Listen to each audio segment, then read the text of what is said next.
Une vague de violence dévastatrice vient de briser la paix d'un lieu sacré, plongeant une communauté et une nation entière dans un profond deuil.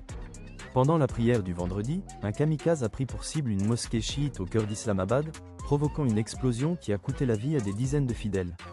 Il ne s'agissait pas d'un acte aléatoire, c'était une attaque préméditée et brutale contre une communauté au moment de sa plus grande ferveur religieuse.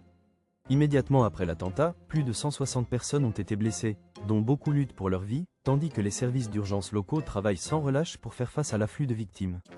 Alors que les recherches de survivants se poursuivent, le bilan officiel des morts s'élève à 32, mais la crainte grandit que ce nombre ne s'alourdisse. L'attentat a rapidement été revendiqué par le groupe extrémiste État islamique.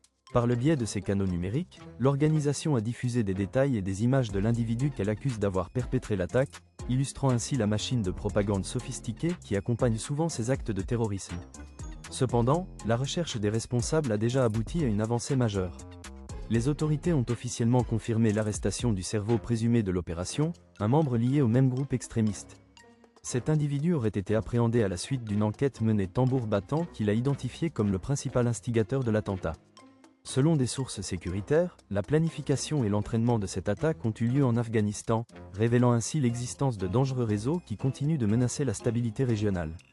La population est aujourd'hui profondément affectée et réclame une solution définitive à ce cycle d'agression. C'est un moment décisif pour l'avenir de la sécurité, où le courage des citoyens est mis à l'épreuve face à la puissance absolue du terrorisme organisé. La quête de toute la justice entre dans sa phase la plus critique, et le monde entier observe comment les autorités réagiront face à cette terrible atteinte à la sécurité.